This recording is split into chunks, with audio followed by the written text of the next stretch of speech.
Part 5. Epidemiology. Love in the Time of HIV. Chapter 16. Vida. There was sunshine, and then there was no sunshine. Jesus, a female voice said. Vida opened his eyes, squinted, and looked up. She was so incandescent, he had to shield his eyes. The sun behind her made her reddish-brown hair look like a flaming halo. It took him a second to realize who it was. It was Golide Gumere's daughter, Imogen Zula Nyoni, the girl he had caught as she went flying through the air what seemed to be a lifetime ago. She inclined her head to the left, bringing the sun suddenly back directly into his eyes. He shut his eyes tightly and swore. "You saved my life once. Thank you," she said. Then waited. What was he supposed to say to that? He had nothing to say, but she was obviously expecting him to say something. He did not like people expecting things of him. "There's no need to thank me. I just happened to be there. Just at the right place at the right time, I suppose," he said finally, his eyes still closed. Suddenly he felt the warmth of the sun full on him. Had she walked away? He hoped she had. Hoped his indifference had let her know that he was a lost cause. But even as he was hoping she had left him alone, he knew he was not going to be that lucky. He felt her sit down beside him. "You saved my life, and now I'm here to save yours," her voice said. The scent of vanilla, and something else, wood smoke. He held his breath. He did not like smelling people. He tried very hard never to do so. He always held his breath when someone passed by too close. There is something highly intimate about smelling another human being. It is a taking in of sorts, a sharing, an absorbing, a consuming of another. It is just one step away from taste. Hearing, seeing, touching, smelling, and tasting. That was the hierarchy of the senses in ascending order, according to Vida. He liked to delegate most of his human interaction to the first two senses. But here was Golide Gumere's daughter, and after only a few seconds of acquaintance, the scent of vanilla had already invaded his body and become a part of him. He exhaled, and, having held his breath for so long, had to open his mouth. The scent of vanilla in his mouth was obscenely close to the sensation of taste. Something fluttered in the pit of his stomach and made him uneasy. He had no choice but to open his eyes, turn his head, and look at her. His eyes still adjusting to the sun, he saw her in a haze. She was sitting on a suitcase, and in her arms she unabashedly held a rag doll and a teddy bear. How old was she? Too old to be walking around with toys in her arms, in broad daylight, in the city. She smiled at him, revealing the gap between her two front teeth, which for some reason made that something flutter in the pit of his stomach again, which in turn made him angry. "You've come to save me?" "Yes," she said, nodding her head and smiling. "Who says I need saving?" She just looked at him and continued to smile. Perhaps something was wrong with her. Maybe she was not right in the head. She had, after all, suffered a head injury. "Thank you, but I don't need saving." "Oh, but you do," she said, rather too quickly and matter-of-factly. He did not like the way she stared at him, the way she held his gaze, the way she made him be the one to look away first. How old was she? She could not be older than 18. And yet she looked at him like she knew things about him that he did not know himself. He closed his eyes again, hoping she would be discouraged and walk away. Instead, he felt her settle in and make herself more comfortable beside him. "Who's the company?" Mick's voice said, speech slurred, as he staggered back to his rightful place next to Vida, reeking of alcohol and tobacco. Vida, eyes still closed, shrugged his shoulders and turned his face up towards the sun. Maybe Mick was just what he needed to chase the girl away. But just as he thought the thought, he felt her reach across his chest. Vanilla, wood smoke, no, too strong. He held his breath. "Imogen Zula Nyoni, it's a pleasure to meet you." "Shakes hands too," Mick said, sounding both amused and surprised. "I'm Michael McIntosh. It's a real pleasure to make your acquaintance. Mick laughed, as did Vida. Vida felt foolish and childish, because he knew that the only reason he was laughing was to hurt her feelings. Mick was probably laughing because he was drunk, or high, or both, and anything at this point was either very sad or very funny. Friends call me Mick. Not Mike? No, Mick the Tick. Bush name, Mick for short. You have an accent? Originally from the United States of America. I came here as a mercenary, a soldier of fortune. The country hasn't been able to shake me off since. I'm the Tick for sure. Mick laughed heartily at his own joke. Friends call me Genie. So what's your story? She says she's here to save me, Vida said, eyes still closed. I wasn't aware that you were in need of saving, Mick said, sounding suddenly serious. Neither was I. You're Jesus. Shouldn't you be the one doing the saving? Mick went on, still sounding serious. Vida shrugged. How do you intend to save him? Mick asked. I'm not altogether sure yet. Vida laughed mirthlessly. Some savior you are. Mick started snoring beside him. Vida felt the sun begin to set behind the City Hall clock tower. It took its time. The brick wall of the free public toilets, against which his back rested, slowly began to cool. The clock chimed 6 times. The city became quieter as the bustle of the rush hour subsided. This was his second favorite time of the day, his first being when the city woke up in the morning to the scent of freshly baked bread. Vida got up suddenly, too quickly. He felt dizzy, he saw stars. He had to brace himself against the brick wall for a minute, which gave Genie enough time to stand up too. He had almost forgotten that she was there. Almost. He took his first unsteady step away from her and had to brace himself against the wall again, fighting all the while not to entertain the thought that he had almost forgotten that she was there, because he had already grown accustomed to her being there. I'm off to Scobie's for my sundowner. He pretended he was telling this to Mick, who was still snoring loudly. He walked off without looking at her, and of course she followed him. He turned around suddenly, causing her to walk right into him. Touch. Go back home, Genie, he said, stepping away. She took a step towards him. She was a stubborn little so-and-so.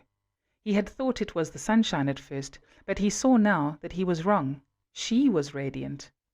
It was as though she had a light within her that made her luminescent. He took a few steps back. I don't know what you're thinking. I don't know what you've got planned, but whatever it is probably not a good idea. You need to go home. I'm sure your guardians are wondering where you are. He regretted the words immediately. He should have said parents. The word guardians revealed that he knew about her, knew the particular details of her life. He turned and walked away again.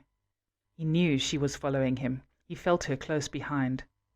Suddenly a thought occurred to him, and he turned to her. This time she avoided bumping into him. A fast learner. Did something funny happen at home? She frowned and then looked down. Anxious, he grabbed her arms. Touch. He let her go. He stuffed his hands into his pockets. Did something funny happen at home? He repeated. Her eyes flew up to him, confused. Funny how? Did something you didn't want to happen? Something like what? He ran a trembling hand through his hair and avoided looking her in the eye. Did someone touch you in a way you weren't comfortable with? The words rushed out of his mouth. No. You need to go back home, he said, hugely relieved. It's not my home anymore. Did they kick you out? No. Then what? Like I've already told you, I've come to save you. It's time. Well, I'm going to Scobie's. If you're still inclined, you can save me after that, he said with resignation. He made his way to Scobie's with her in tow. She shivered, her skin goosebumped. The evening air probably had a bite to it that he could not feel. The advantages of living on the street. One became impervious and immune to so many things. Don't you have a jacket or a jersey in there? He asked, pointing at her suitcase. The clothes in here no longer fit, she said, as though it made perfect sense. Why was she carrying a suitcase full of clothes that no longer fitted? There was definitely something wrong with her. He removed his faded army camouflage jacket, well aware that it unapologetically reeked of smoke, beer, the street, and him, and handed it to her. He intended to spend quite a bit of time at Scobie's. The air could be chilly, he guessed. "You can't come in. No one under 21. If you decide to go home, just leave the jacket outside the door." He nursed 2 beers for 2 hours. When he came out, she was not sitting outside the bar as he thought she would be, or rather, as he feared she would be. Instead of feeling relief, he felt panic. But only for a moment. He saw her suitcase a few meters from the doorway, basking in the glow of a streetlight. His eyes quickly scanned the area. She was leaning into a car window, a light green Pulsar, on the other side of the street. The rag doll and teddy bear were still held in the crook of one arm.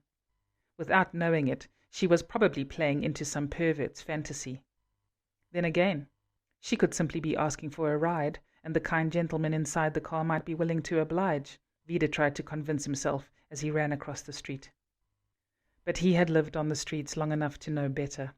Before he could stop himself, he was yanking her away from the car window and reaching in to grab the driver by the collar. He satisfactorily landed a few punches before the driver wised up, started his car, and sped away. He was only asking for directions. "Nobody asks for directions at 8:30 in the evening," he said, dragging her back across the street. Touch.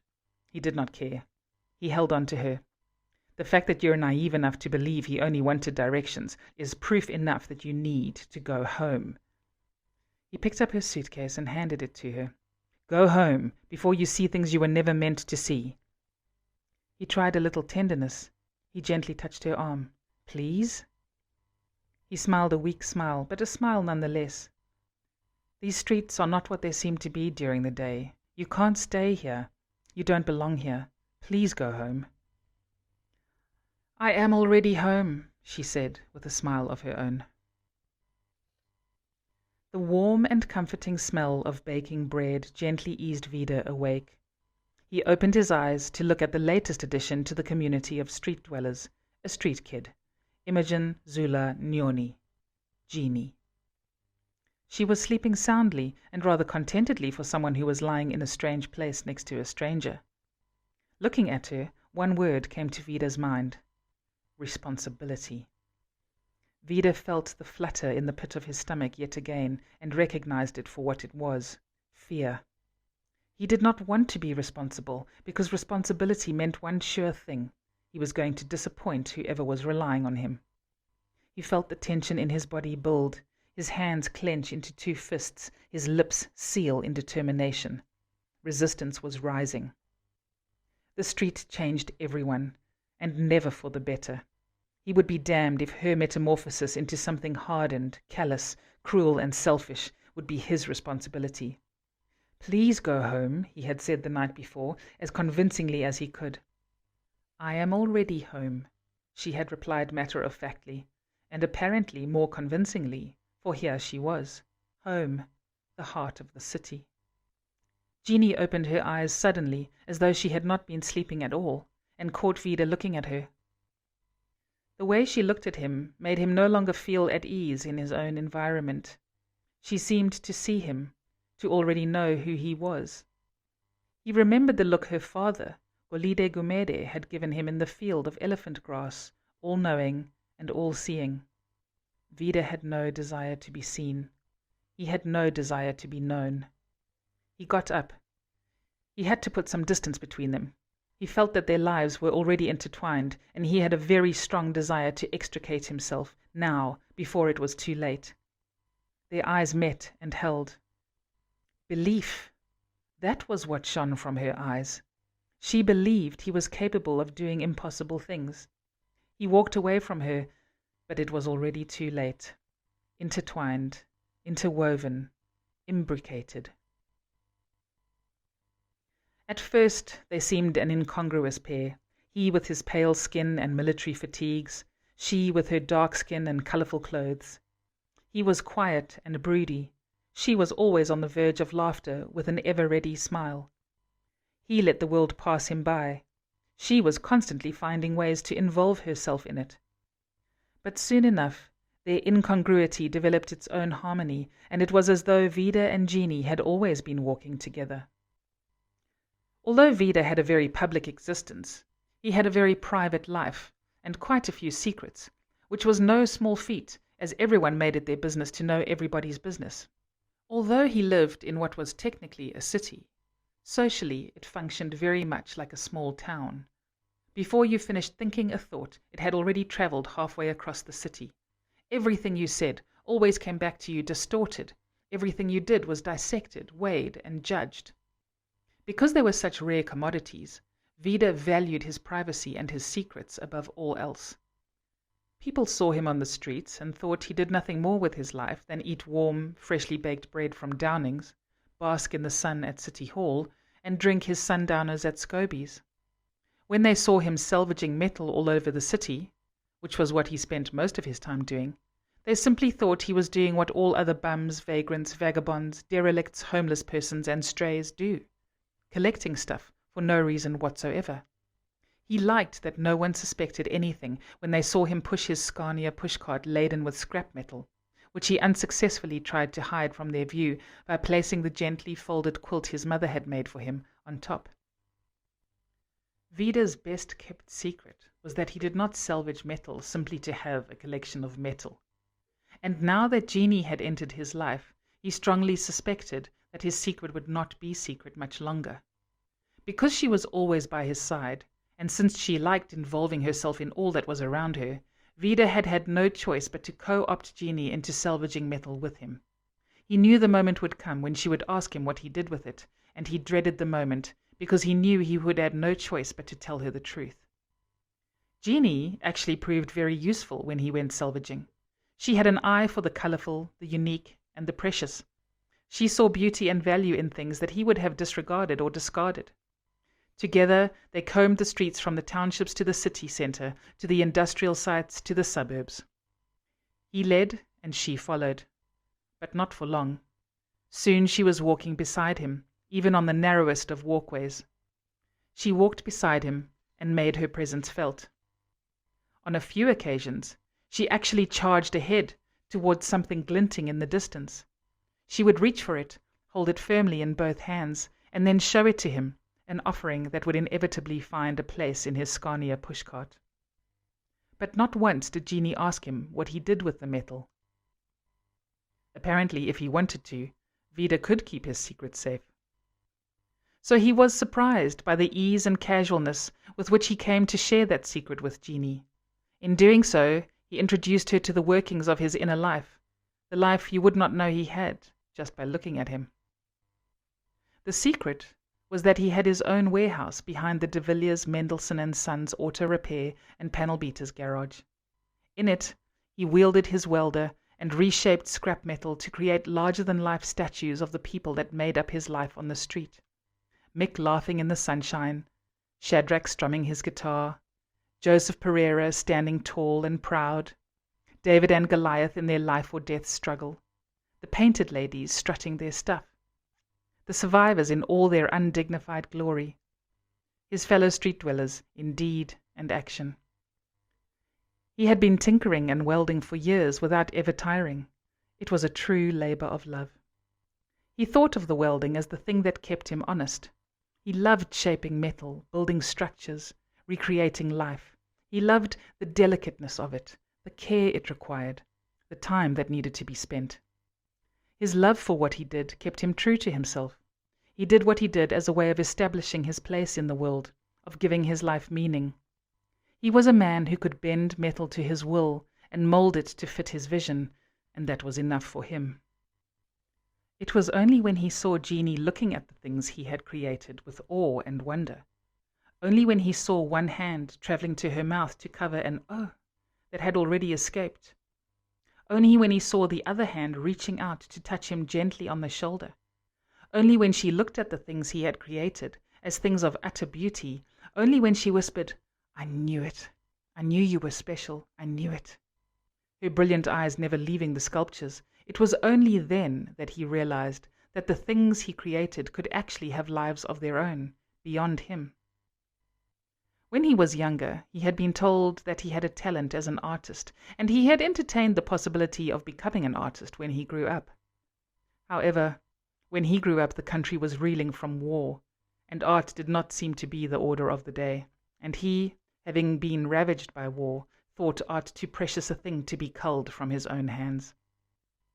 The look in Genie's eyes let him know that perhaps he had been wrong, that something precious, something beautiful for the eye to behold, could perhaps be created by these hands that he had deemed unfit.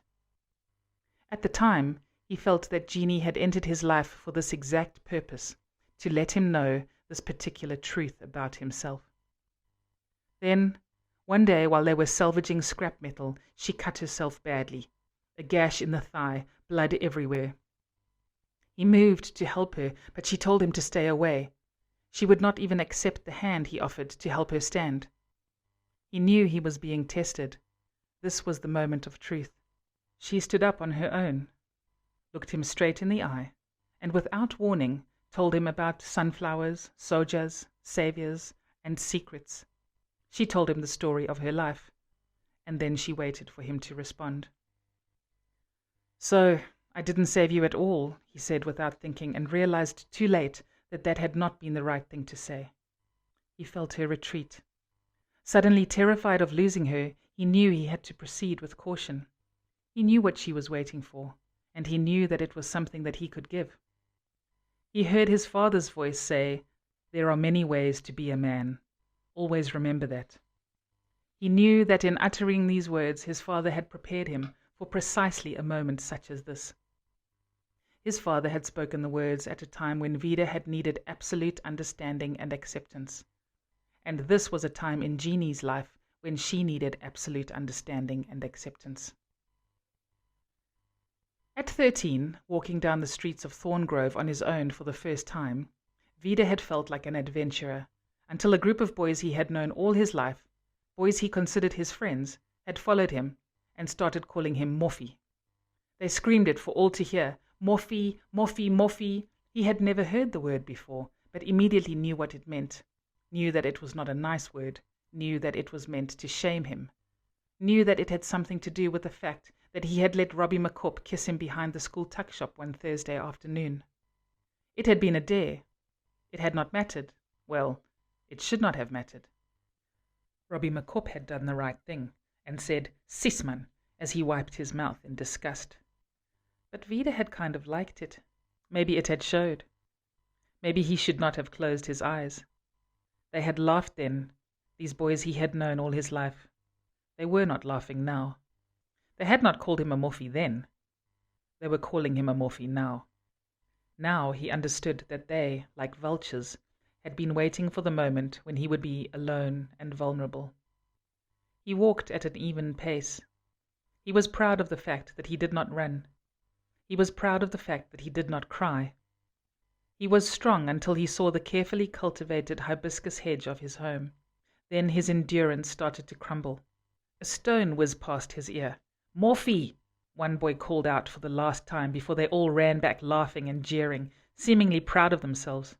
To his mortification, when he opened the gate, he saw his father, Ezekiel de Villiers, sitting on the steps of the stoep, wearing his overalls, beer in hand, and red toolbox as always by his side. It was what his father did with his Sundays, the only day he found himself not working at the de Villiers, Mendelssohn and Sons auto repair and panel beaters garage. He took apart the engines that lay in their front yard and put them back together again. Vida stood some distance from his father and blinked away the tears. He did not wipe them off, but stood still and waited for the air to dry them before advancing. He hoped, futilely, that his father had not heard what the boys had called him. He had recently begun to understand that his relationship with his father was changing, that his father now had expectations of him. He had no idea what those expectations were, but he felt overwhelmed by them nonetheless. He felt that he was going to disappoint his father in some way. His father looked at him as he stood there waiting for his tears to dry. Ezekiel did not say a word, only moved to take a swig of his castle lager, his expression hard to read. Then he got up from the stoep and went into the house. Vida took the opportunity to wipe the traces of tears from his eyes. Having done so, he did not know what else to do. His father came back, stood by the front door, and opened a bottle of stony ginger beer using the door frame. He sat back down on the stoep and held out the bottle to Vida. Vida let out a breath, only then realizing that he had been holding it in, and went to sit next to his father. With the red toolbox between them, they drank in silence for a while. Eventually, his father spoke. "You can cry if you want to. I'm your father. Nothing you do will change that. Nothing you do will change my love for you." Vida tried to be strong and stoic, but the tears came anyway. He wondered if his father would love him, if he knew about Robbie McCopp and the kiss, if he knew that he had closed his eyes, if he knew that he had enjoyed it. His father did not put his arm around him. His father simply took off the ivy cap that had been a permanent fixture on his head for as long as Vida could remember, and placed it on his. He opened his omnipresent toolbox. In it were the many tools that seemed to be an extension of his father. There were also 2 pairs of gloves, one big and worn, the other smaller and brand new. His father handed Vida the second pair. "There are many ways to be a man. Always remember that," his father said. Vida felt his chest swell with a mixture of love, pride, and gratitude. Being the son of Ezekiel de Villiers was indeed a wonderful thing. "Let's get to work," his father said, getting off the stoep. Vida followed him, and it was then that his father introduced him to the things he loved: a spanner, a ratchet, a socket, a screwdriver, a vice grip. Together they took apart an engine, and together they reassembled it. And when the day was over, they both knew that it had been a day well spent. Now, looking at the girl who had just told him her story of sunflowers, sojas, saviors, and secrets, he realized that it was not just his father's words that had mattered. It was both what his father had said and what his father had done. His father had shown him by word and deed that he accepted him just the way he was. Now Vida had to find the thing to say and the thing to do to be the right man for this moment. He reached out and wiped the tears from Genie's eyes. Touch. She let him. He told her his own story, the enchanted childhood, the violent and tragic death of his parents, the boy he had loved and lost, the girl he had also loved, but not lost, not quite, the war he had fought, the battles still raging within, the anger, the anger, the anger. Meeting her father in a field of elephant grass, experiencing the heralding. He poured it all out until there was nothing left. They stood there with nothing standing between them. No secrets. Genie reached up and wiped away his tears.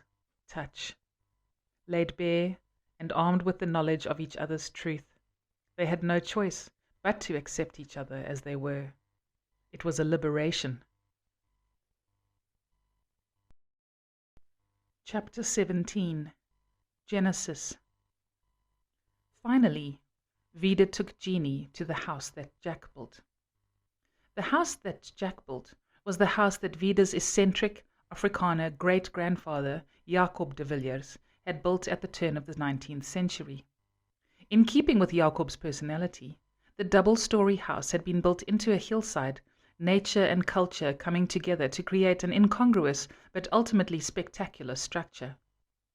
Victoria, Jacob's very English wife, had lived long enough to plant a very English garden that would one day be the pride of the country before she succumbed, as most very English wives did, to some very tropical disease. Vida's grandfather, Frederik de Villiers, the son of Jacob, and his maid Blue, had been born in the house but had only been able to live in it as a servant, given the zoning laws of the land at the time. Vida's father, Ezekiel de Villiers, like his father before him, had also been prevented by law from residing in the house as anything other than a servant.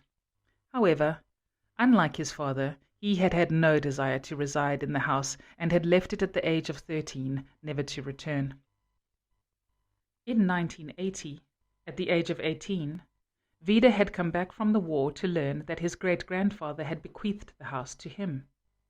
He had done absolutely nothing to deserve or earn it, but suddenly the house that Jack built was his. It was a weighty inheritance, and Vida felt burdened by it.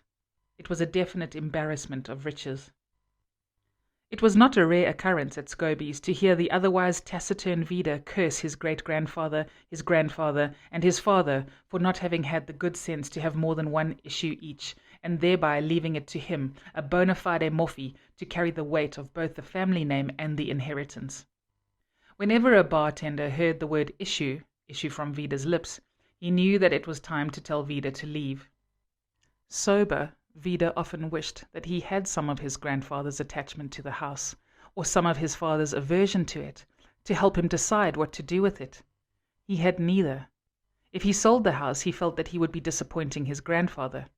If he stayed in the house, he felt that he would be disappointing his father. Whatever he chose to do, one or the other was sure to roll in his grave. Vida thus decided to neither live in it nor sell it. This resolution had worked well enough, until Imogen Zula Nyoni decided to share her truth with him. Together, Vida and Genie pushed at the ancient and weather-beaten teak door that creaked open with an asthmatic croak and revealed a dusty, crypt-like interior. Everything in the house that Jack built was from a bygone era, old, faded, rusted, and more than gently used. Everything seemed to have a special story to tell.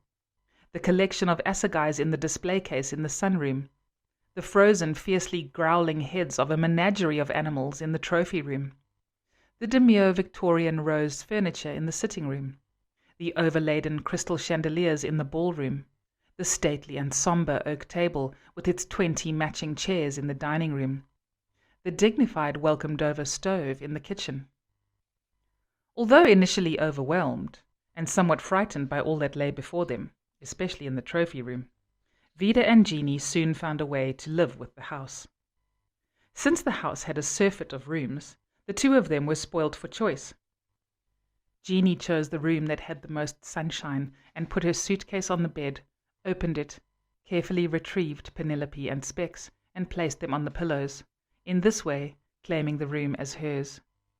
She did not seem to care that the lace covering the four-poster bed was yellowed and moth-eaten, or that the wooden floor slanted a little. All she cared about was that the room received the most sunshine. Vida chose the room at the end of the hallway simply because it was the room at the end of the hall and would allow Genie and him to coexist privately.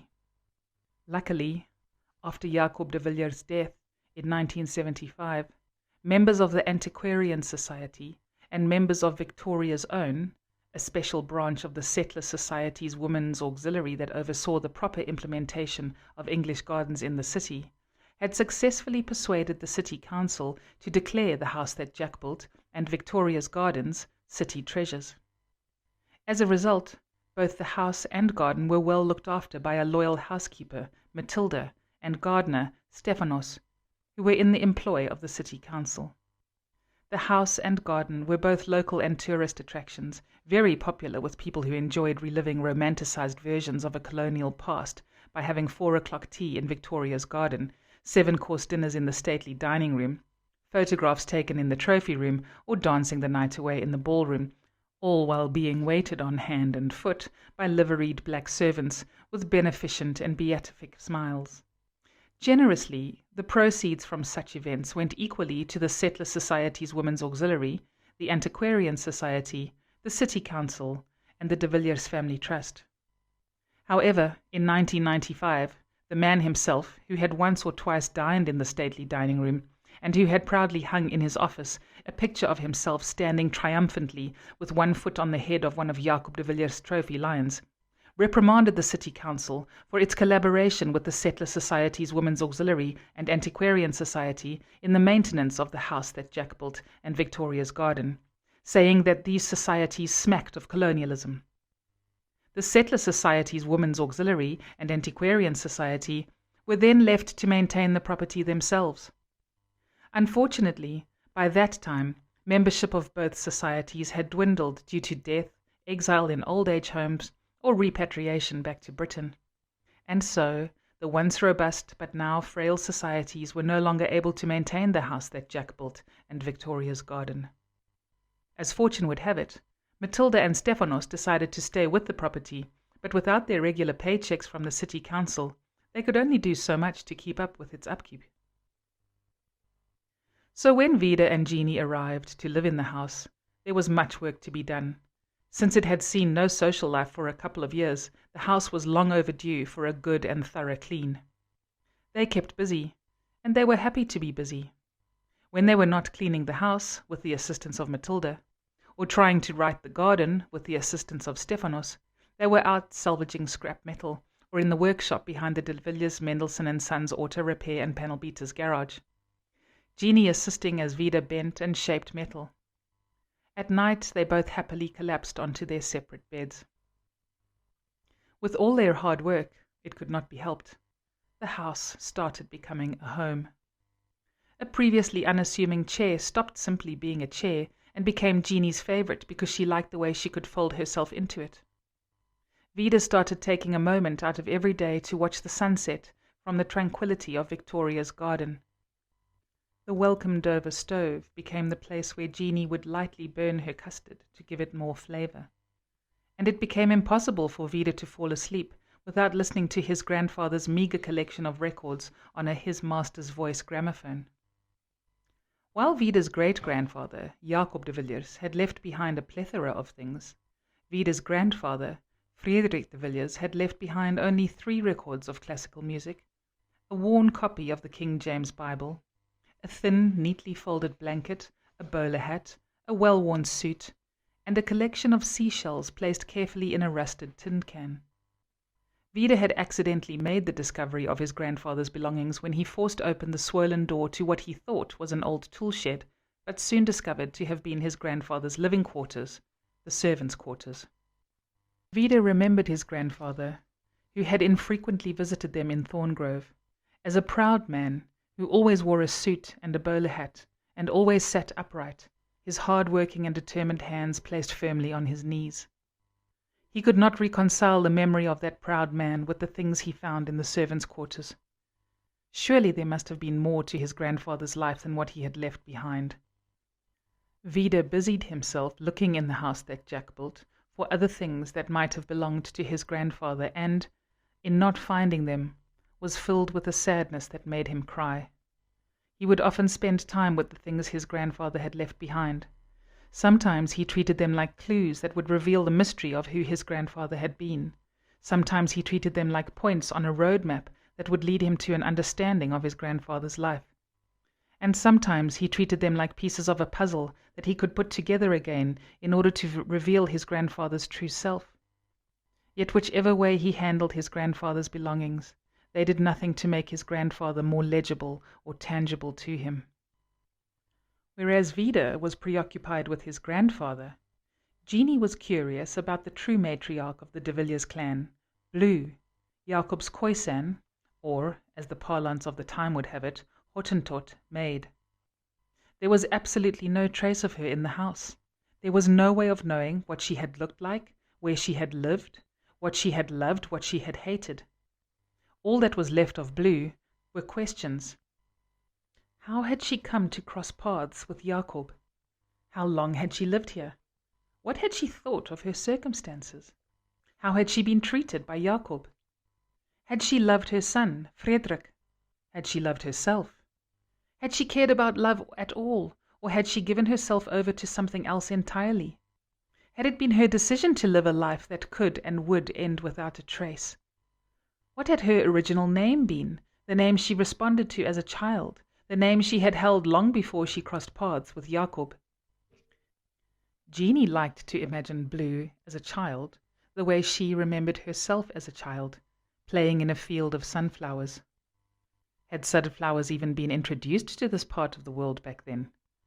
In a house filled with the proud collections and clutter of Jacob de Villiers' life, Blue's absence seemed like a haunting. All Vida knew about his great-grandmother was that she had travelled with Jacob in the guise of a man and had lived with him for many years as his manservant before becoming pregnant with Frederik and revealing her secret. A delicious crumb of information that led nowhere. Genie scrutinized Vida's face, hoping to find some trace of blue, but there was none. Had Blue simply chosen to make her life not matter, or had the choice been made for her? Blue's absence was both intriguing and frustrating for Genie, perhaps because it contained a truth that she did not want to acknowledge.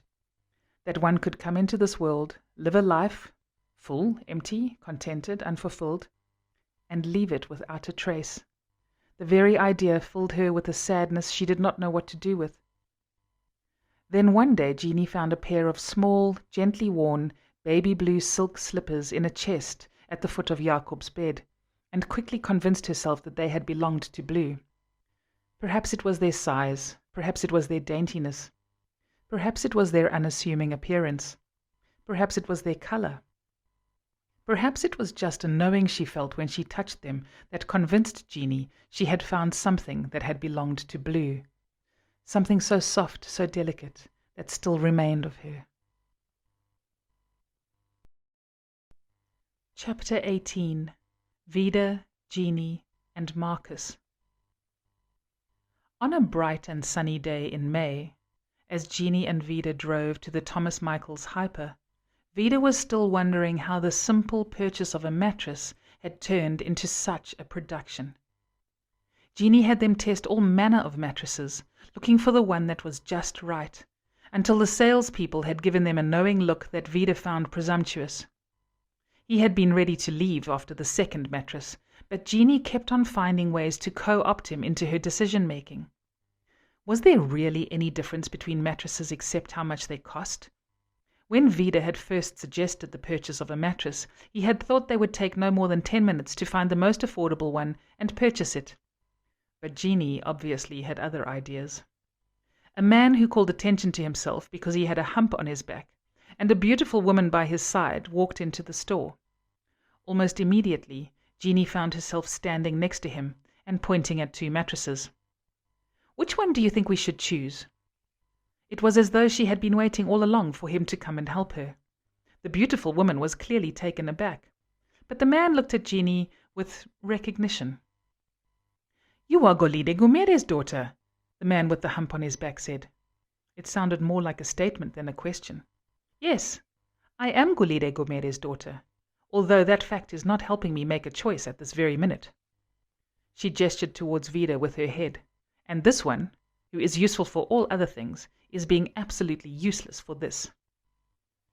The beautiful woman smiled apologetically at Vida, and the man with the hump on his back looked at him with eyes that said, "Woman, hey?" With that look, Vida suspected that the man was offering something that he rarely offered: friendship.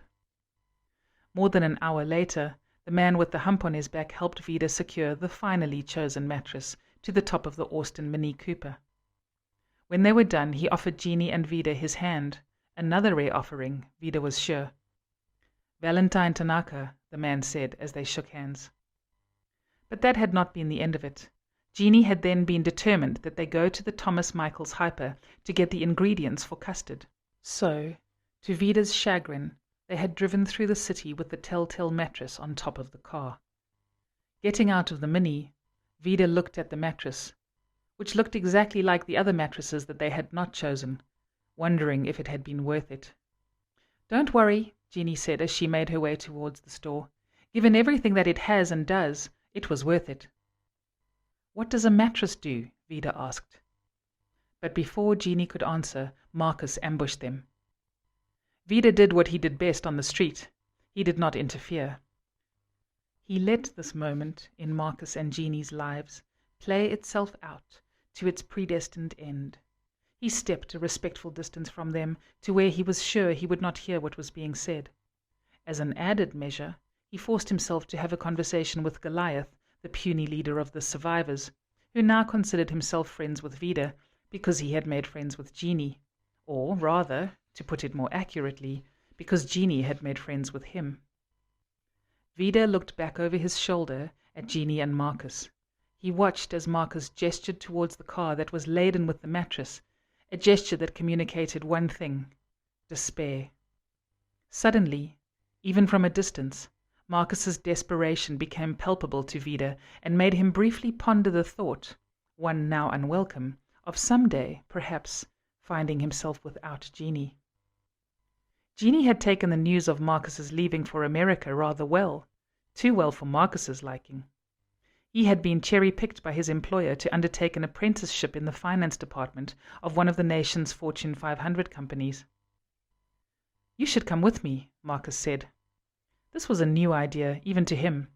He had only wanted to take her back home, away from Vida.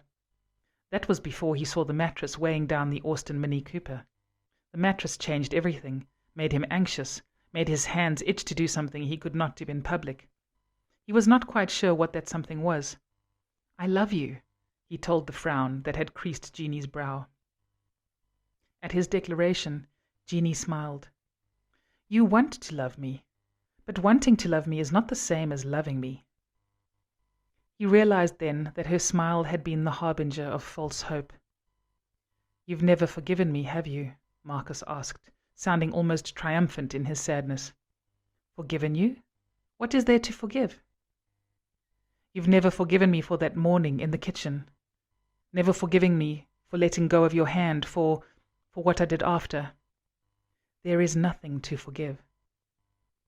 Genie took his hands gently in hers, finally giving them something to do. "Remember how I used to burrow my feet in the soil of the sunflower fields?" It was Marcus's turn to frown. "Remember how you never did?" Genie let go of his hands. "My letting you go is my way of loving you." Chapter 19. Vida and Genie. Vida was still breathing her in. Her taste was still in his mouth, and his fingertips were still tingling from having touched her. His arm was carelessly thrown over his eyes as he made a valiant effort to catch his breath, which only moments ago had been happy to leave him. He could hear her struggle to catch her breath as well. He listened to her breathing normalize and calibrated his to match hers. "This beautiful thing is something that the body needs," Genie said. He felt her sit up. Vida raised his arm from his eyes and looked at her. She was hugging her knees to her body and looked iridescent with the glow of what he had made possible within her. "Promise me you will never speak to me of love," she said. She looked at him and ran the back of her hand idly over his chest. To not have to speak of love is such a freeing thing. "I promise," Vida said. It was an easy promise to give, because he remembered looking into a pair of startlingly blue eyes and feeling so content, so fulfilled, so complete. In that moment, he felt relieved that Genie was not looking for that contentment, that fulfillment, that completeness from him. Chapter 20. Vida. Vida had left the city with its smell of freshly baked bread because a change had taken place, uninvited and unwelcomed in the beginning. But then he had grown accustomed to the change, to the way it was always accompanied by the scent of warm vanilla and wood smoke, to the way it always laughed at the beginning of the carpenters calling occupants of interplanetary craft, to the way it always made sure to slightly burn custard to give it extra flavor, to the way it seemed all-knowing and yet, paradoxically, always questioned everything, to the way it was fiercely independent and sometimes stubborn, to the way it faithfully consumed the marijuana-baked goods and moringa tea that he made to fend off the ravages of HIV, to the way it offered no resistance to the suggestion that they share the same bed, to the earnestness with which it went about buying a mattress, to the way it propped its body against his to reduce the rumble in his chest, to the loneliness it left behind when it went to the Mater Dei hospital for 6 weeks to be treated for tuberculosis, to the way it valiantly defeated pneumonia with antibiotics, to the happiness it shared when the antiretroviral medication became available, to the way it became something he reached for in the night, to the way it always entwined its legs with his when they slept, to the way it whispered his name in his ear in the dead of night, to the way it made him feel like a man standing alone in a field of tall, yellow, almost golden elephant grass, a man who could not put into words the sense of wonderment he felt upon discovering that he was never truly alone. Vida and Genie never defined their relationship. They never spoke of love. They were just together. And because they were together, Vida became a well-known artist. Genie encouraged him to show the street dwellers to Beatrice Byte Beaufort, who, in turn, purchased them for a ridiculously exorbitant sum, and then donated them to the city in a lavish ceremony where Vida and the mayor had to hold an enormous pair of scissors and cut a gigantic yellow ribbon, after which the mayor presented Vida with a golden key encased in red velvet, the key to the city. The city planner decided to put the sculptures on the median of Selborne Avenue opposite Centenary Park. The street dwellers felt honored, the city was proud, and the sculptures soon became a tourist attraction which benefited the city economically. Tourists liked taking pictures of the sculptures with the very street dwellers who had inspired them. The survivors turned this into a lucrative business for themselves, especially since they accepted payment only in foreign currency. One of the tourists turned out to be a Dutch music producer. Shadrach was discovered, moved to Amsterdam, and became a rather successful world music recording artist. Just like that, the winds of change blew, and everything seemed to fall into place. Vida became an overnight sensation, the toast of the town. Journalists, art critics, and academics wrote articles about him and his work. They called him a truly post-colonial artist. As he understood it, being a post-colonial artist simply meant that he was an artist working after independence, which was true enough. But when journalists, art critics, and academics used the term, he got the impression that they meant more by it. They interviewed him and published articles in which his life on the street had been interpreted to mean more than it was. According to them, the street dwellers represented the post-colonial condition, and he, in being able to capture that condition, was a truly post-colonial artist. Apparently, when he bent and shaped metal, he was doing more than just that. He was expressing something truly post-colonial. But more than anything, the critics were in rapture over his use of scrap metal. He was a genius for understanding so implicitly how salvaged metal depicted the condition of post-colonialism as no other material could. Genie continued to go salvaging with him and spent hours with him in his workshop. They spoke about the work he did in words he understood: spanner, ratchet, socket, screwdriver, vice grip, welding machine. This helped to ground him, and he needed grounding because it was a very heady time. It would be easy to get carried away by the idea of being a truly post-colonial artist. Instead, he just opened the red toolbox that he had inherited from his father, and Genie handed him the tools that enabled him to do what he loved. It was in this way that he created what would become his most famous work of art, the theory of flight in 3 movements. It was a sculpture that consisted of 3 pieces, namely Golden, Lady in Waiting, and the Firebird. He dedicated the sculpture to Genie for reasons that were obvious to him. The journalists, art critics, and academics all agreed that Vida had moved beyond realism, and because they interpreted the piece differently and could agree on very little, they all agreed that the theory of flight was post-colonial. One critic wrote that the theory of flight bravely signals the way forward. The way forward to where? Vida could not help but wonder. The theory of flight successfully toured the world before finally returning home and settling at the National Art Gallery. This time, the man himself wielded the enormous pair of scissors that cut the gigantic yellow ribbon. History seemed ready to repeat itself. But now the winds of change were blowing differently, and just like that, everything seemed to fall apart. The state became politically unrestful, and tourists stopped coming. The city's fortunes changed, and people started vandalizing the street dwellers on Selborne Avenue, finding other uses for the salvaged metal. The city had no choice but to construct barbed wire barricades around Vida's creations. Then the man himself decided that Vida de Villiers was too white to be a truly post-colonial artist, and ordered that the sculptures be dismantled and thrown away. The city had no choice but to comply. Luckily, there was an international outcry, and various art collectors, galleries, and museums around the world offered to buy Vida's work. The city happily sold them. Mick Laughing in the Sunshine ended up in the Cleveland Cultural Gardens in America. Shadrach strumming his guitar ended up in the Middelheim Open Air Sculpture Museum in Belgium.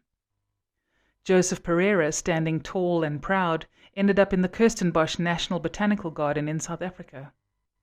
David and Goliath, frozen in their life or death struggle, ended up in the Changchun World Sculpture Park in China. The painted ladies, strutting their stuff, ended up in the Windsor Sculpture Park in Canada, and the survivors, in all their undignified glory, ended up in the Hirshhorn Museum and Sculpture Garden in America. The man himself then commissioned work from artists he considered to be utterly post-colonial in order to replace the street dwellers. These post-colonial artists made sculptures of the man himself, which he placed outside select state buildings. However, the statues were vandalized and graffitied so often that the man himself enacted a law that made it a crime punishable by life imprisonment to be found defacing any of his statues. The only time Vida and Genie were apart was when Vida went by invitation to an artist's retreat in Stockholm every year. Genie imagined Stockholm to be too cold a place to welcome her and stayed at home. Every year Vida would return to find Genie waiting for him on the veranda. She would open her arms wide. "Vida, finally, home," she would say, beaming before hugging him and kissing him full on the lips. And so it should have been when he returned from Stockholm just before his 50th birthday. But it was not. Instead, he found Matilda and Stephanos waiting anxiously on the veranda. Before Vida could even ask where Genie was, Matilda blurted out, "Madam, sir, something is wrong." "Matilda, how many times must we tell you, we're not madam, we're not sir, we're Genie and Vida," Vida said, surprised by the calm in his voice. "Yes, sir, of course, sir." "Madam, she is not eating," Stephanos said, nervously crushing his hat in his hands. "We are trying to feed her, and she is saying she have got no appetite." "We are not knowing what to do, sir," Matilda said, almost in tears. "For how long?" 5 days, Matilda and Stephanos said simultaneously. "I'm sure all will be well," Vida said, reassuring them both with a smile. "It is good to be having you home, sir," Matilda said with relief. "Very good, sir," Stephanos said as he opened the front door for Vida. When Vida saw Genie, he was shocked by the difference 5 days had made, but he did not show it. He found Genie sitting on her own. She was calm as she looked at something that he could not see. It seemed to reside in one of the corners of whatever room she happened to be in. He felt she was giving herself over to this something, and that giving herself over to it made her calm. This something was rapacious. It ate away at her body. It stole the light from her eyes. It made murky the luminescence of her skin. It was obviously intent on taking her away from him, and she was letting it. Vida felt that her giving in was a betrayal. Genie had been gravely ill before, but had always bounced back. Vida took a lot of comfort in that. He tried his trusted regime of marijuana and moringa again, but Genie would take neither. A change had taken place in Genie herself. She had fought everything that HIV had put in her path. Even when she outwardly looked healthy, he knew there were battles raging within. So why had she given up the fight? He might have accepted it years ago, in the beginning. In the beginning, they really had thought that their time together was borrowed. When they were being realistic, they expected to have 3, maybe 5 years together. When they were being dreamers, they had imagined being together for 10 years. But that was before the ARVs. They had survived so much before. Why could they not survive the something in the corner? The answer was simple. They could not survive it because Genie did not want them to. Frightened, Vida stood in her field of vision, obscuring the something in the corner. She slowly adjusted her gaze and looked at him, not because she wanted to, but because he had made her. She made him feel the obligation of looking at him. The something in the corner was an uninvited and unwelcome guest that came between Vida and Genie. After years of being together, it came, settled between them, and seemed intent to leave only when Genie left with it. The something in the corner made Vida desperate. He had accommodated abrupt changes in his life before, but he would not accommodate this one, not without a fight. It took 3 attempts for him to get Genie to let some sustenance pass through her lips. By then, Vida was anxious, impatient, and angry. "You need to let me go," Genie finally said in a tired voice. She said it easily, as though she was simply asking him to fix something in the house that was broken.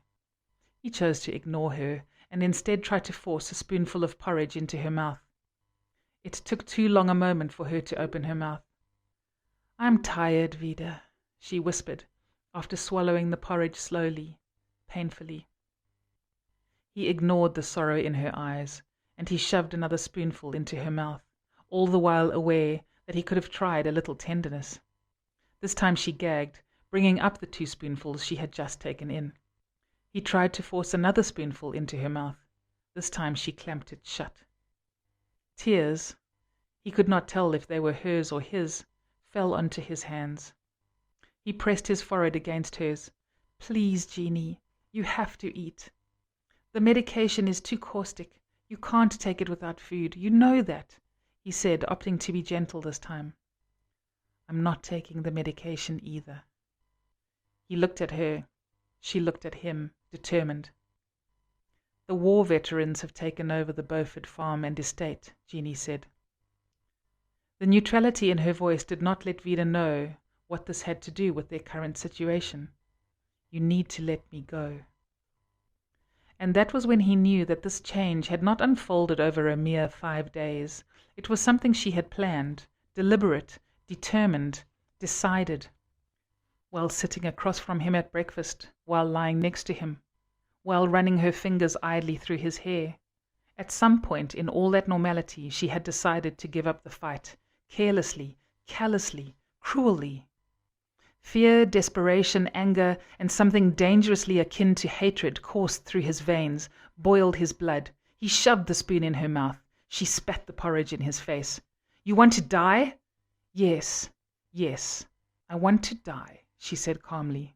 It was the calmness that scared him the most. It was a resignation, evidence that she had already reconciled herself to the idea. He walked away, but did not get too far before crumpling to the ground.